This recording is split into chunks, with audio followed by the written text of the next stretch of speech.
The following is a production of DallasCowboys.com and the Dallas Cowboys Football Club. How about them Cowboys? Go Cowboys! This is Girls Talk, Boys Talk, presented by Jigsaw Dating, preferred dating partner of the Dallas Cowboys, and broadcasting live from Dallas Cowboys World Headquarters at the Star. Welcome into another off-season edition of Girls Talk, Boys Talk, presented by Jigsaw, the preferred dating partner of the Dallas Cowboys. Haley Sutton and Jess Navarez currently with you. Aisha is stuck in some typical morning traffic, so she will be joining us here shortly. But the traffic's no joke. Yeah, it's really not. And it's so strange, too, how, you can leave 30 minutes either earlier or later than when you when you normally leave, and the traffic pattern it's so different. You know what's crazy is I went to go visit my hometown, and keep in mind there's only 2 lanes on the freeway back home, and everyone goes so slow, and everyone's just driving under the speed limit. And then I came back here and I was like, oh my goodness, brace yourself, you are back in Dallas. Zippy. It is. Y'all be careful on the roads when you're driving over here. It is no joke.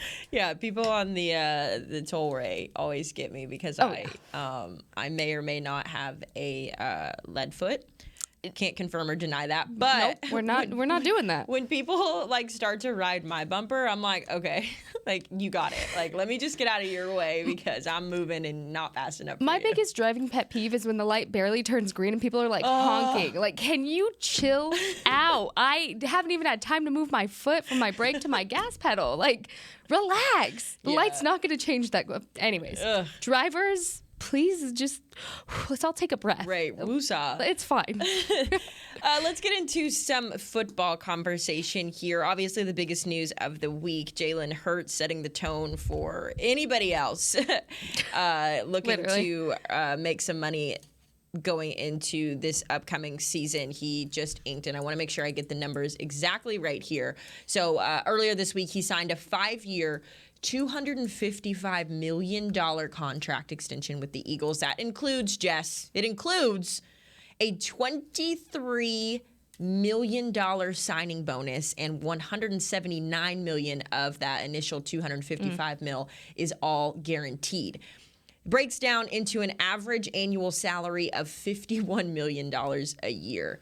There's a couple other things in there that are incentives as well for him, but the big thing is he's now the highest paid player in the NFL, and it's so interesting when you look at the evolution of Jalen Hurts and the quarterback that he's become. I remember covering him at the Senior Bowl a few years ago, and reporters were always asking him, well, are you going to work out as a running back? Are you going to work out as a wide receiver? And he was so adamant in saying, no, I'm a quarterback. I'm a quarterback. This conversation came up a couple years ago as well whenever he was with the Eagles. So it's interesting to see how that market continues to grow. And, a few years ago, Patrick Mahomes, I think his was 250 mil as well. So now it's Jalen Hurts. And it would not be Girls Talk, Boys Talk without pointing out that Jalen Hurts' agent, Nicole Lynn, made this happen. So a big shout out to Nicole for making history in the NFL, because what a deal for Jalen Hurts. And look, I'm going to take off the Cowboys hat that I have on to say this, guys. He earned that money. Yes. He absolutely earned that money.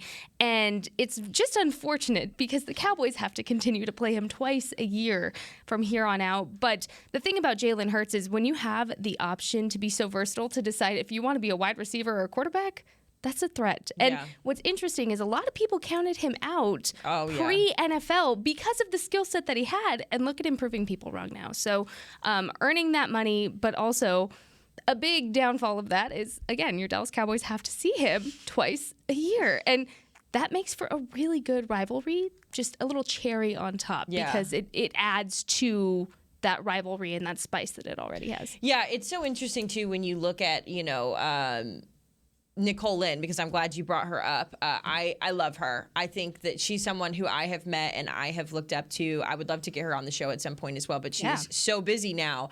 But even seeing her evolution, same concept, whenever she was at the Senior Bowl with Jalen, she was still just acquiring clients here and there. I think her biggest client was Quinnen Williams, who was drafted in the first round to the Jets a few years back, and that's kind of what put her on the map.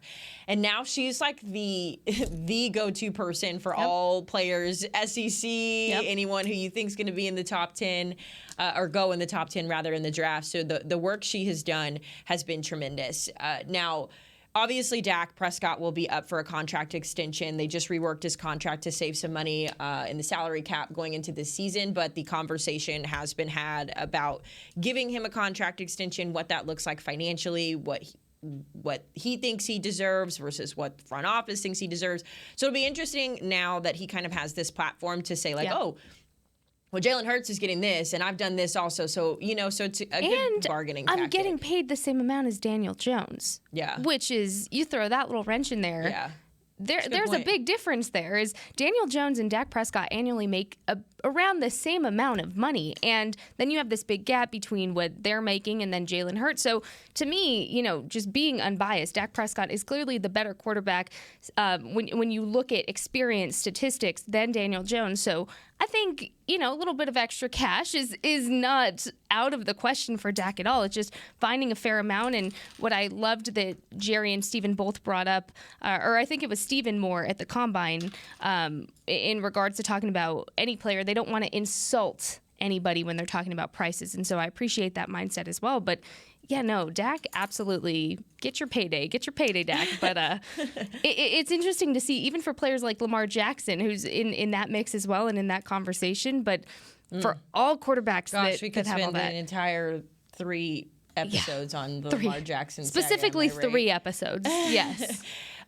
So going off those same lines, Jess, when you think about, who deserves to get paid, I want to compare some stats here from the 2023 season between Dak Prescott and Jalen Hurts. This, keeping in mind, Dak did miss, 4 games off the top of the season because of that broken thumb. Jalen Hurts did miss 2, I believe, towards the end of the season with a shoulder injury. So here's some numbers to think about, and we'll kind of discuss afterwards. So comparing total yards for the season, Jalen Hurts had 3,701 yards to Dak Prescott's 2,800 yards. That's 8 yards per attempt for Jalen Hurts versus 7.3 yards per attempt for Dak Prescott. Jalen Hurts threw 22 touchdowns. Dak threw 23, but Jalen Hurts had 6 interceptions, and as we know, Dak Prescott had the worst year of his career in terms of turnovers with 15. So when you look at those numbers, I'm honestly... They're comparable. They're pretty comparable, yeah. I haven't tangibly looked at the comparison between the numbers or where Dak kind of stacked up really since the end of the season, which feels like forever, but keeping into account that this is 5 missed games for Prescott, I think that warrants a payday. I do too. And, when you talk about the interceptions, I think we all know at this point it was a mixture of miscommunication among the offense as a whole, not necessarily just on Dak's shoulders. So when I look at that stat, and that's really the only differing stat that I put side by side, as you were saying, I don't really see that as being a downfall for him, because then you also do look at those those touchdowns, and then the total yards. You're talking about somebody that had an injury, on his throwing hand. You're talking about somebody with a thumb injury on his throwing hand that, it healed up and it was great and it didn't seem to be an issue, but that's still on your throwing hand, and you came back and you still had a great season. Yeah. I mean, look, give Dak his money. He's earned it. We all know that. It's just incredible to see what the quarterback market is and what it's becoming before our eyes. Really right now. Yeah, it's so, because you expect the quarterback to be the highest paid position on your roster, right? I mean, the quarterback is the guy. He's the one that, is on the posters. He's the one that you always want to talk to when it comes to media availability. He's typically, one of your leaders, one of your captains. There's our girl. Hey. Welcome in, Aisha. Yay. Hey, y'all. She's so excited to be here with us. But so it makes sense to get that money. Now, something you have to keep in mind, too, when it comes to just comparing Dak and Jalen, as quarterbacks are obviously very different. Dak Prescott isn't as efficient when it comes to running the football. That is, on the flip side, Jalen Hurts' strong suit. So when you look at the 22 versus the 23 touchdowns, it is important to note that he had quite a few of those on the ground as well. And when you're bringing up that point, too, the interceptions, having more interceptions than Jalen Hurts obviously makes sense. If you have a more mobile quarterback who's going to be likely taking that into the end zone himself versus a passing quarterback that's going to be launching it into the end zone, naturally you're probably going to see a little bit more interceptions come Dak's way when it comes to comparables with Jalen Hurts and Dak Prescott because of their different play styles. Yeah, and that's a really good point. I don't think that's something that'll change. I don't think you're going to see a 6 to 15 difference, at any point, and I hope not again. But I do think when you're looking at these stats and comparing these players, you have to keep in mind that there are such different play styles when it comes to how they run their offense and how they play in the pocket. Because RPO, that's Jalen Hurts' bread and butter. And since the ankle injury, you don't really see a more mobile Dak Prescott, which is fine. It works for him. But you also do see him being a little bit more pass heavy, which, in turn, typically is going to mean you're seeing more interceptions than somebody who's going to run the ball themselves. Yeah. Hello, Aisha. Hey. I can't forget the weapons that the Eagles have. I was just getting ready to say it's important to note too the offensive line situation as well when you look at what the Cowboys dealt with versus what the Eagles dealt with. The Eagles had one of the healthiest offensive lines in the game last year. So that obviously makes a difference, which we will get into in our next block as we dive into the draft a little bit. Aisha, I want to give you the last couple of minutes here. We've been talking about Jalen Hurts. Obviously, he got paid. It's more money than I think I'll ever even I don't even think I can imagine having like that much money, but just your thoughts on Jalen Hurts and what he's earned. Oh, absolutely. I'm very player first around here, so like to see guys get in there. They're just due. Also, too, just the way that he plays the game, putting his body on the line, the way he does. Like them paying him is according to how the market is right now, but also too I think you probably mentioned it, but he reminds me just so much of his personality, leadership. I don't really do Philly like that. However, heard so many great things. Really, I've heard so many great things about Jalen, his character, his leadership and stuff. So I think the Eagles really do have a good guy on their hands and somebody that is not afraid to persevere through tribulations, I guess you want to say. So nice word. It's scary to think about, because every year it feels like there's these like monumental deals that are being done in the NFL, and the next year there's always one that's even bigger. But what's the next one? When Patrick Mahomes signed that contract, and I want to get the exact numbers on there so that we can adequately recognize, how big of a deal that was there. Yeah. So Patrick Mahomes, his base salary, he signed a 10-year, $450 million contract extension with the Chiefs. Now, obviously that number, that $450 million is a bigger number, but it also goes over an extended period of time. Right. So when you talk about getting a long-term deal done, he got it done. The Chiefs said, baby, here you go. But now you're flipping the switch and you're thinking about, Jalen Hurts, the position is changing. We've talked about him being more of a mobile quarterback, being a little bit more versatile, and getting more in in less time. So it's kind of almost scary to think about, what the next big contract will be, because it's just wild to think that the money keeps growing that much, that the availability to be able to offer that type of salary to a person, like, it just blows my mind. Right. Yeah, they're getting towards, is it baseball numbers? Yeah, I mean, that's getting closer to baseball numbers. But then also, too, I mean, we don't know the logistics of I don't know the logistics of the deal, and I know that sometimes with these deals, they'll, like, front loaded, like you'll get paid a lot. In the first that's what we talked about. Yeah. You guys talked about. Okay, the incentives just and all the that breakdown. stuff. Yeah, the breakdown of his signing bonus. There were a couple of incentives that I didn't mention because I feel like he said enough with the $250 and the $23 million guaranteed. I'm interested to see what position gets paid higher, because you look across the NFL right now, and Jalen Hurts is one of the top quarterbacks. Whether we like to admit it or not over here in the NFC East, Jalen Hurts is one of your top quarterbacks. So who would get that next deal, and what position would it be? Would it be quarterback?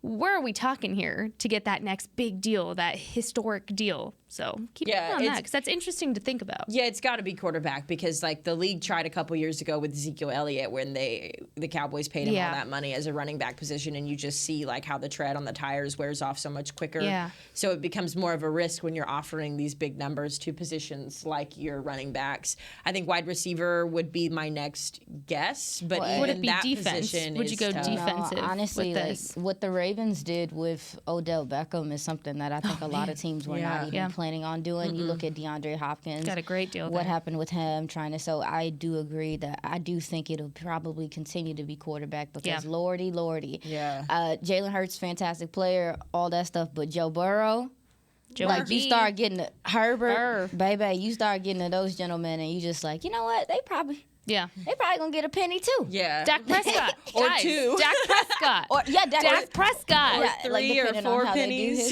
his- That's a lot of pennies, really. How many pennies? Man, where could you put all those pennies? That's a lot of pennies. Nah, honestly, but Cha-ching. hey, y'all, collect your coins. Keep your coins. True. I'm telling you, my uncle passed a couple years ago, and the amount of coins we found that he just had been holding on to, like it accumulates over time. No, it's a good thing. I'm telling you, no, like it does. your parents tell you to save your change, save it. It might. There you go. It ain't gonna be no millions out here, but You don't know. Right. it might Maybe get you some groceries when you need some in a pinch or something. It does come very handy. It does come at a very handy time. Like if you have that little jar that you just throw your change in. Although I don't really carry cash most of the time to have change. No, The change, I don't ever have you know what? cash. The change that I do have is all over the floor. Look on the ground. I find it on the floor all the time in my apartment. I'm close to the ground, so I see it. You guys, this is too much. Well, we was talking about pennies. My bad, y'all. All right. Anyways, Let's go ahead and take our first break here on Girls Talk, Boys Talk. When we come back, we're not going to talk about pennies, unfortunately, but we are going to talk about the upcoming NFL draft. We're officially a week away from the first day of this year's draft, so we're going to dive into what that looks like for the Cowboys, and we are going to talk about what Stephen Jones had to say about that draft as well here on Girls Talk, Boys Talk. At Jigsaw Dating, we obviously want the Cowboys to bring that 6th ring home. But to be honest, we're more focused on finding the person who will put a ring on your finger. That's why we created a dating app that reveals your face through meaningful conversation, so you can date deeper. Because it's personality that matters the most, not looks. Join Jigsaw Dating today, dating partner of the Dallas Cowboys.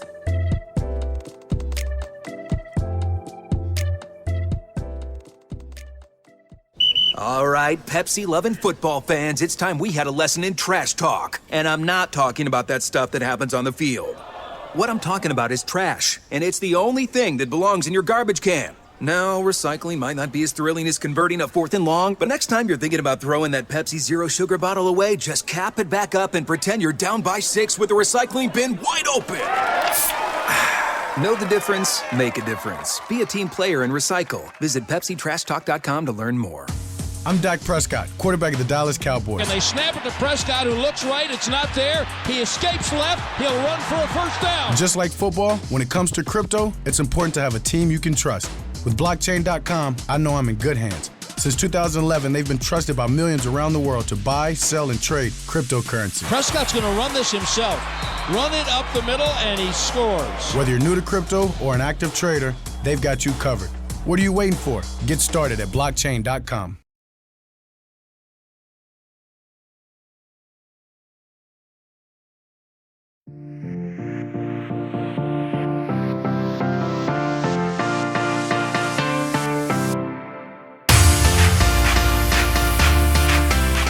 Back to Girls Talk, Boys Talk, presented by Jigsaw, the preferred dating partner of the Dallas Cowboys. Let's get into the draft, ladies. But first, let's get in with Jess. Register now for the 2023 Dallas Cowboys Youth Camps presented by Invisalign. Athletes ages 6 to 16 are invited to learn from the best this summer at AT&T Stadium or the Ford Center at the Star in Frisco. Football camps are led by former NFL players, and dance camps are taught by current Dallas Cowboys cheerleaders. Save $25 when you sign up for camp by May 12th. Visit DallasCowboys.com/camps. And I almost read the wrong one, so a little bit of hesitation, but we're getting through it, guys. That's okay. These morning shows I'm a little more awake today. Get in with the camps. Yeah, if you sounds want to fun. learn from the best. Okay, so let's get into the draft a little bit. I was trying to pull up one of my old things, but it's not opening, so no big deal. Let's get into the draft, though, because obviously it's a week away. I feel like we've been talking about the draft for so many days now. Hashtag wet off season. But the reality is that it is less than a week away at this point. Or I guess it is a week away. It starts on Thursday of next week. That went by fast. I know. That went by really it fast. has.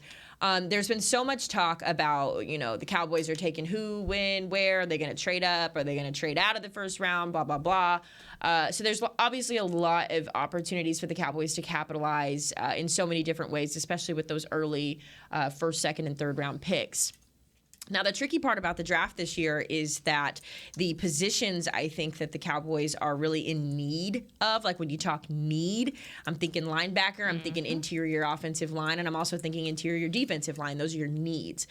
The problem is some of the other positions look a little bit better. Yeah. Like when you look at what the tight end position offers in the draft this year, it's the heaviest and probably the most talent heavy, I would say, class going into this draft. Aisha, you can correct me if I'm wrong. No, you're right. So that's obviously an option as well to look at. Stephen Jones spoke about this in length. Jess, I know you kind of did a deep dive into Stephen Jones and just kind of keeping us up to date with that. Give us kind of the spark notes on what the COO is thinking for next week. Yeah, so what I really liked is that Stephen went in there saying this is a time where we're drafting for, not much of a need at this point. It's he feels like after the offseason that the Cowboys had with the splash signings with Brandon Cooks and Stephon Gilmore, that they don't feel pressured to draft for a need at this point. And so, he also mentioned how that best player available mentality, those words are mine, not his, is kind of relevant right now with the Cowboys, front office going into this draft. What I thought was interesting, and Haley, we were talking about this before we started recording, was that when he was talking about this, specifically best player available mentality, he mentioned the tight end group on his own. He wasn't asked about it. Nobody brought up tight end. He mentioned it on his own. So for all of you mock drafters out there, something to just keep an eye on are those nuances that Steven's bringing this up on his own. He's not being asked about it. He brought it up. He also got asked about Bijan, which, we'll get into that here in a minute. He was also asked about where he sees Tyler Smith lining up. And I liked his answer because it was very in-depth, and it was the first time that we've really heard a long, in-depth, long-winded answer from Stephen about this. We'll get into that in a second. We also heard if negotiations started with CeeDee Lamb yet, for a contract extension. What I also liked, speaking of, Stephen not being asked, but just bringing it up, he said, not quite there yet. However, it's heavy on our mind post-draft, something that we're going to pay attention to for not only CeeDee, but he brought up none other than Trayvon Diggs. So, again, it was a very good interview done with a lot of really good information. And so if you haven't had the chance to listen to it yet, go listen to it. But, yeah, that's basically the gist of it. You got some draft talk, some contract extension talk, and then you got some O-line talk, which I think was really the meat and potatoes of this entire interview. Yeah, some clarity there. Listening to Stephen, I felt like the way that he talked about Tyler Smith, I was like, let the dude be the left tackle that he is and let him go about his business. But I will say that with the tight end conversation, he brought it up and stuff, but he said he did say like between the first and the fourth round. Yeah. And he mentioned that, often. And if you really look at the meat and potatoes of the draft and you start looking at the tight end position, there are a lot of good tight ends in those mid rounds that you can, are there gentlemen that are in the second round and stuff that you could get from the tight end position and plug and play short. But there are some guys that can come in and be successful for you. I just think it depends on what they're looking for. Or do they want someone to come in and completely change the room or elevate the room with Hendershot and Ferguson?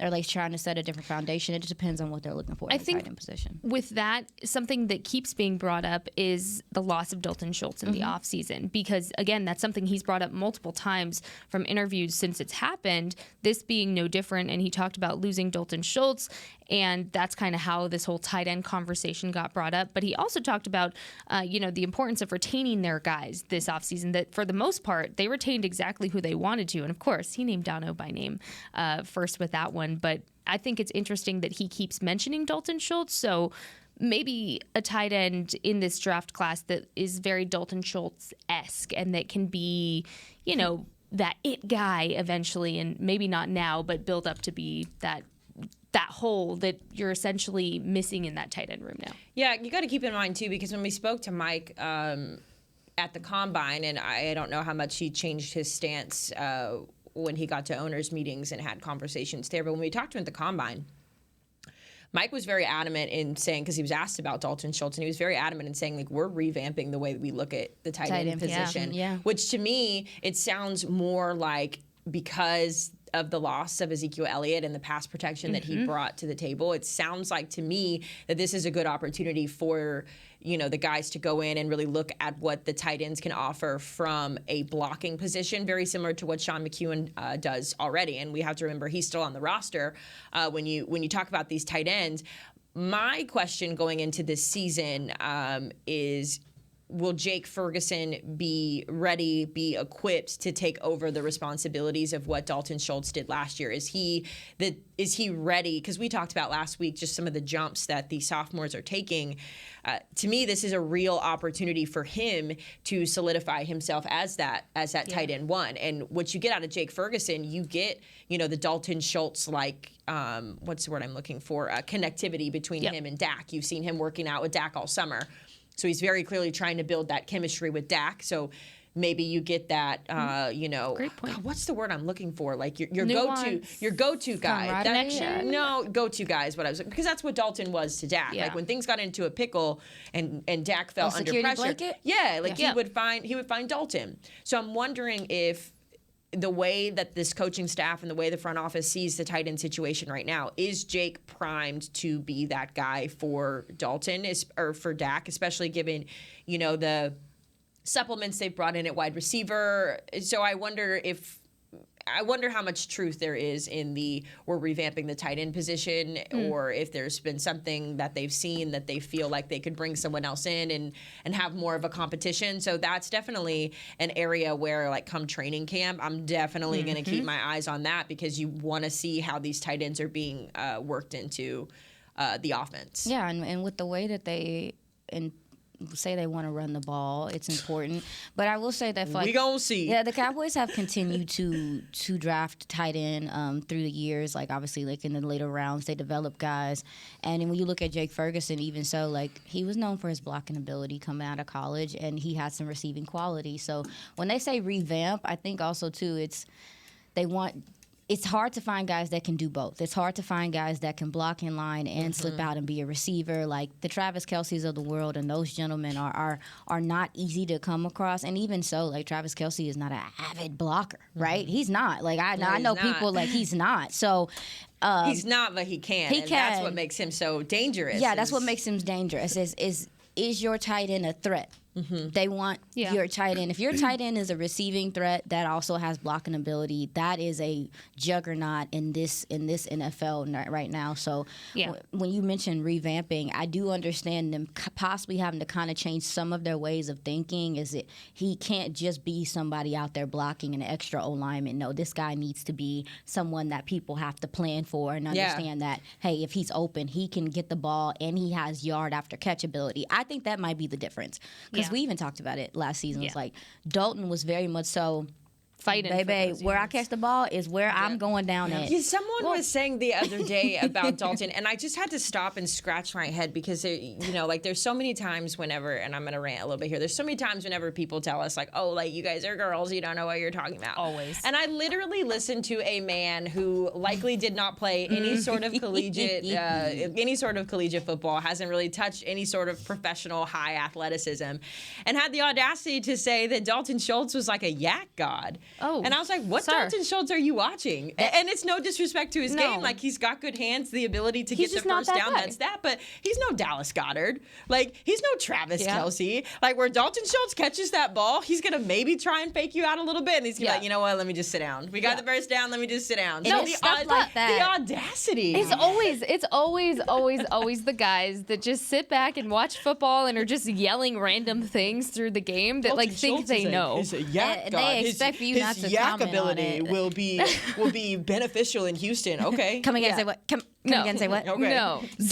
I think he'll play better healthy because he did deal with some injuries or whatever. Right. But baby, ain't no yakability in that man. Stop it. No, it's not his strength. It's not his strength. And that's okay. That's okay. It's just you need that. You want that. But Aisha, to your point about, how much is going to change with this offense, we keep hearing Mike McCarthy say it's about a 30% change. Well, what is that 30%? Where is that going to be at? And I think this entire conversation of drafting a tight end in the first round is such a big thing because historically, Cowboys just don't do that. The last time they did that was 1997 with Matt LaFleur. In recent times, the Cowboys drafted Gavin Escobar in 2013 in the second round at 47th overall. May he rest in peace. But after that, tight ends, correct me if I'm wrong, especially, I don't think the tight end group has been this talked about in a long time to be such a conversation that you're talking about a tight end in the first round for the Cowboys. Best player available mentality, but like you're saying, they do have, or like Steven said, I should say, they do have this, I guess, convenience that they had such a splash of an offseason that they can really go about it which way, but what I need, what I'm looking for, what I am honing in on, everybody, is the pass pro. We need it. We want it. We like it. Do we got it? We don't know.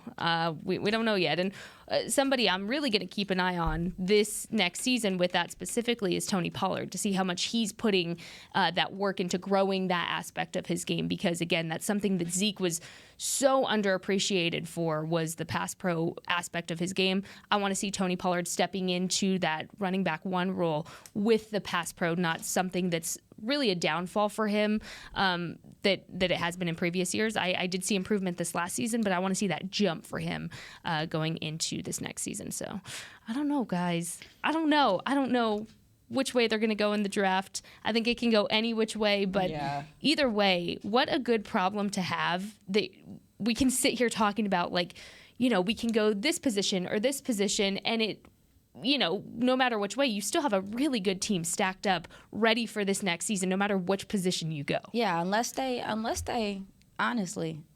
do something crazy, outlandish, out of control. Oh man, that'd be kind of fun. Define outlandish though, and then we're going to take our second break. But what would be, if I get this sentence out, what would be what would blow your mind in that first round pick? What would blow my mind? Trading up. I would say maybe a quarterback, even a running back. Even a running back to me in the first round is. It just feels like, unless it's like a Bijan or something like that, I feel like they can go, like you said, they can go almost any position and it would be okay. But I just can't. You're not on that tight end train? That first round tight end thing, the way you have to be complete to be that. And I understand a lot of people want Michael Mayer from Notre Dame. Yeah. And that's because he seems the most NFL ready. Yeah. He looks like a tight end. And Dalton Kincaid is they look the most NFL plug and play ready or whatever the case may be. But even so, tight end is such a specific position. It takes so much time to really develop. We didn't see Dalton Schultz really start to flourish until his third year? I would say second year, because you had Blake Jarwin in the mix back then as well, who was your it guy after Jason Witten. Even then, people were really looking for Jaws to be more of the guy. If I'm not mistaken, people were really more excited about Jaws, and then his injury and his injuries happened or whatever. So even with Blake Jarwin, even with Dalton Schultz, it took him some time to really develop into the tight end that he became. And so I just try to temper my expectations with tight end. It takes time. It's not an easy position. They're asked to do a lot. Unless you're Jason Witten, then you're just a go, and that's just what it is. All right, well, let's go ahead and take our second and final break here on Girls Talk, Boys Talk. When we come back, we're going to continue chatting about the draft and also talk a little bit about what Dak Prescott said on his podcast with Adam Schefter. I guess technically it's Adam Schefter's podcast, but you get what I'm saying. We're going to talk about what he said and what stood out when we come back on Girls Talk, Boys Talk. At Jigsaw Dating, we obviously want the Cowboys to bring that sixth ring home. But to be honest, we're more focused on finding the person who will put a ring on your finger. That's why we created a dating app that reveals your face through meaningful conversation, so you can date deeper. Because it's personality that matters the most, not looks. Join Jigsaw Dating today, dating partner of the Dallas Cowboys.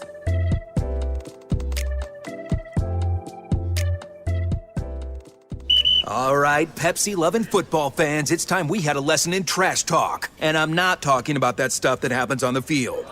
What I'm talking about is trash, and it's the only thing that belongs in your garbage can. Now, recycling might not be as thrilling as converting a 4th and long, but next time you're thinking about throwing that Pepsi Zero Sugar bottle away, just cap it back up and pretend you're down by 6 with the recycling bin wide open. Know the difference? Make a difference. Be a team player and recycle. Visit PepsiTrashTalk.com to learn more. With Smoothie King's original Angel Food and new Angel Food Slim without added sugar, you no longer have to choose between treating yourself and hitting your goals this summer. You don't have to choose between great taste and feeling great. Because at Smoothie King, every blend is made with whole fruits and no syrups, so you can satisfy your cravings without compromise. The only choice you will need to make is which one is best for you. Try our classic Angel Food or the new Angel Food Slim, blended without added sugar. Smoothie King, rule the day.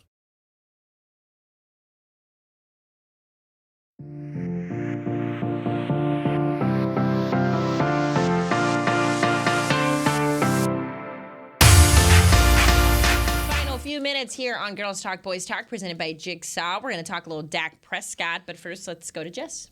Make your draft party gear a #1 pick with Dallas Cowboys caps and apparel. Score all you need at the nearest pro shop or log into shop.dallascowboys.com. A Fanatics experience. Get your gear ready. It's going to be a fun one. It's going to be season before we know it. Yeah. Hey, let's get into Dak Prescott a little bit more here. We've been talking about, just a reliable target that he is going to have with the loss of Dalton Schultz. Obviously, the Cowboys did so much during the free agency period and making some additions via trade. One of those trades, of course, being Brandon Cooks.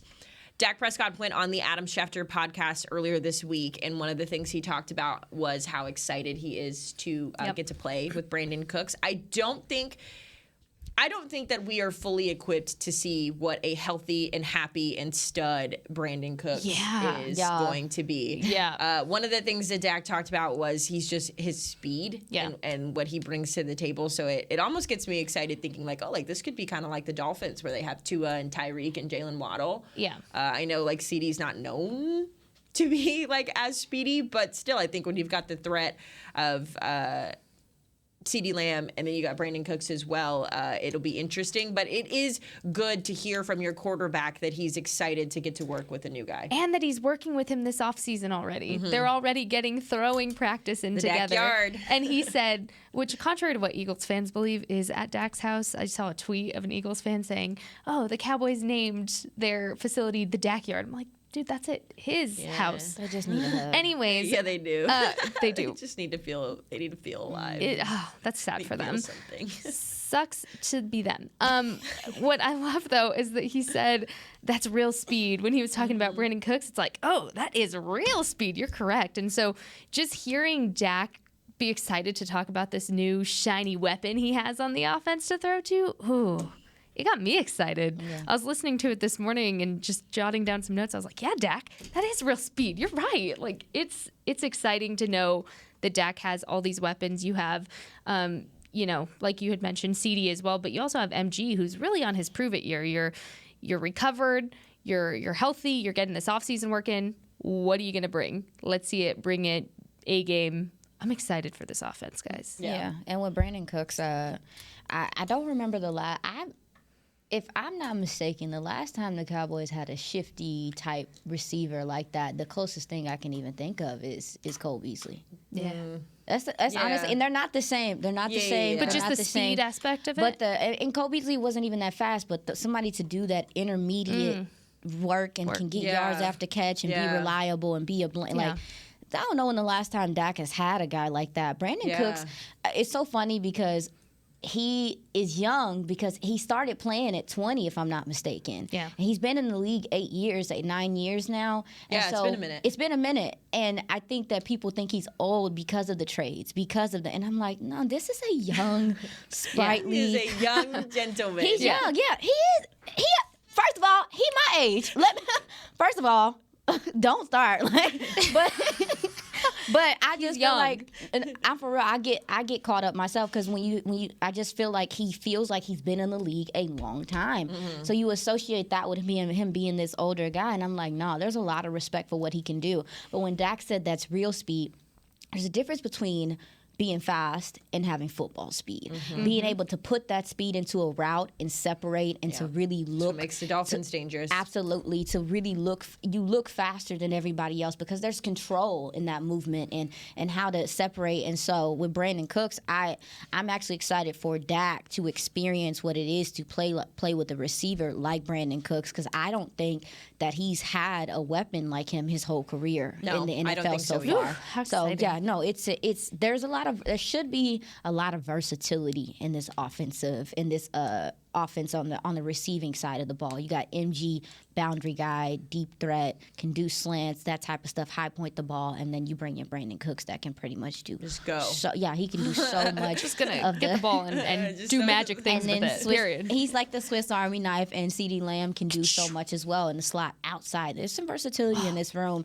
and I think exciting. Dak has a right to be excited about what he can do with this receiving core. Yeah, it'll be interesting too because I think quite a few of those interceptions last season just came from, lack of chemistry. Like the one to me that was like the epitome of what Dak Prescott's season was last year was against, I believe it was the Titans, and he threw the perfect first down pass to Peyton Hendershot. And he lasered it in so hard and fast, and probably, that a Dalton Schultz or a CeeDee Lamb would be used to catching, and it literally went shoop, right through Peyton's hand, and then it was intercepted in return. So I think a lot of that will be eliminated with the addition of Brandon Cooks. It's very similar to what T.Y. Hilton brought to the table last year. Your guy who has the veteran experience, has that, being able to adjust on the fly. I also think about the interception against the 49ers with Michael Gallup. If he would have had, a little bit healthier of a knee or been, at 95% instead of playing at 80%, like maybe that interception wouldn't have happened too. So it'll be interesting to look at that. We're running out of time, so I want to get to your idea yesterday from that we talked about, Aisha. Obviously, we are a week away from the NFL draft. We know something big's going to happen somewhere, some way, but this franchise is notorious for having some really special moments within the draft. So we're going to close out the show talking about our personal favorite draft moments, and hopefully that will inspire you guys to do some reminiscing on what the draft has looked like for the Cowboys. So Aisha, I'm going to go to you first because this was your idea. What was your favorite draft moment for America's team? I would say, so I'm going to do one that's recent because I'm still very much so getting linked into the draft and understanding it. But last year, I actually went to the draft, and I was there. And I'll never forget being in the crowd when Sam Williams was taken. Yeah. The Cowboys fans, because Cowboys fans be deep at the draft. Like, they was outside. And, baby, the disappointment, the utter disappointment in people. And it really taught me in that very moment. I learned that sometimes we don't know better. No, like we don't. We can do all this stuff. Like the only reason why I know so much even this year is because I've taken the time. But for the average fan, you look at Sam Williams and you just like, who is this guy? And then you go look at what he did in the SEC. You see his uptick and how he played this year, how he contributed, and it was one of those moments that taught me, hey man, like we don't know everything, and let's just pay attention. But it was exciting for me in a way, because I was the only one that was like, heck yeah, in the crowd. We got it. We got it. I'm telling you, You did it. Now, granted, like they took him second round, and a lot of people thought that maybe you could have switched it around or whatever, and you could have took him in the third. But for me, I was just like, oh, this dude is about to be a problem. And I was literally one of the only people in the crowd was like, okay, cool. And everybody around was like, this lady in her stroller was like, who is that? Like, my bad. Honestly, lady, I'm sorry. Lady with the stroller, if you're listening. I'm sorry for my excitement. But that was actually, it was one of my favorite moments because it was a realization moment for me. Like, okay, so maybe they know what they're doing and I don't. Trust the process moment. Trust the process. For Yes, me, ma'am. I'm going back to the year 2016 I because already know what you're going to say. pick 4, round 1 from Ohio State. You had the talk of the town, Ezekiel Elliott. Zeke's going to the Cowboys, and it was all off-season. You were hearing baby this. shirt. You had the crop top. You had crop top Zeke era. I mean, this was the first draft as a fan that I really was so intrigued by. I'm like, who is the Zeke guy? Why is it? I don't watch college football. I didn't know. And back then I was like, why do people keep talking about this guy? Who's this guy? Like, what's the big deal? Started looking him up, and I was like, oh no, I want this guy. Get him. Like, I want him. So this was the first draft that I really was so intrigued that the Cowboys could get that it guy in the first round, and they got him. And just how easy Zeke fit into the mold of being a Dallas Cowboy so quickly. It was like the stars were aligned for him to be a Dallas Cowboy. It made sense. He didn't fit anywhere else but the Cowboys at that point, because he was just meant to be a Dallas Cowboy. And so for me, even just watching, what are y'all watching over here? Oh my goodness, what's going on in this TV? You want to talk about draft moments? What on earth? I have no idea. But for me to watch Zeke become the rookie that he did at that point, and then see his career flourish after being so excited that the Cowboys drafted him, for me, I'm going Zeke. There's just no other choice for me. That was an epic. You're actually a good draft. It was a good draft, because I even remember when they picked up Dak. Yeah. Even when they picked up Dak in the 4th, people was like, this is before I had Twitter, baby. Twitter was going crazy. I had Facebook. You say. Sports talk on Facebook is different. We don't have time to get into. Don't go in the depths of Facebook. Haley, what was please. yours? But that was a good one, though. Yeah, my favorite draft moment is not really like a moment. I am not gonna sit here and lie and pretend like I watched the draft like prior to working in this industry. Like, I really just, to me, it did seem super interesting. There's not a lot for me, but the thing that I always think about when I think about, the argument of the Cowboys being America's team, right? Everyone's like, oh, they're not America's team, da-da-da. The epitome of why the Cowboys are America's team, during COVID, when nobody could do anything, everybody was Zooming, all of the players had to get their ESPN little setups with their ring lights and all that. And then you go to the Cowboys and how the Cowboys are set up, what their war rooms look like. Remember Cliff Kingsbury chilling in his living room, and that was crazy. And then you go to Jerry Jones, who is on the yacht, kicking it. Yep. Kicking it on a yacht. On the yacht. And it looked like it was out of a scene of Star Wars. But the craziest part about that whole situation is like, you would have. That's not even a reality for most of us, right? Like, let's just take the boat out, whatever. This man was like, how can I be different? How can I be bigger and better? Like, let's do the draft from the yacht. Love it. And like, I just think of like the iconic picture of like he's on the phone, he's got like a suit on top, casual on the bottom, he's just cheesing on a yacht. Yeah. And that setup, it was very like Star Wars-esque, which just it just made it even better. Yeah, so that's my draft moment. It just, to me, is like, even when the NFL isn't peak NFL, like, Jerry Jones and this organization is always going to find a way to like be the talk of the town. I found the picture of it. It's incredible. It's an incredible photo. I love it. That's funny. Yeah, so that's probably my favorite draft moment. Hopefully, we will have a new favorite draft moment coming up in a week. I'm not sure what our show schedule is going to look like next week. I actually will be in Kansas City for the draft. I'm so excited. It's my first NFL Haley, you're draft. going to kill it. So I will be in Kansas City. I know I've talked about coming on the draft show a little bit, so I'm excited to bring you guys some interesting boots on the ground story. A little teaser here. There's a lot of really good pickers this year for the Cowboys NFL draft, so you'll want to stick around for that. We'll have some stuff on that. But that will do it for our final episode of Girls Talk, Boys Talk before the draft. We'll have a lot to talk about afterwards. But that's it for us. So for Aisha Morrison, Jess Navarez, I'm Haley Sutton. We will see you guys when we see you. This has been a production of DallasCowboys.com and the Dallas Cowboys Football Club. How about this, Cowboys? Yeah!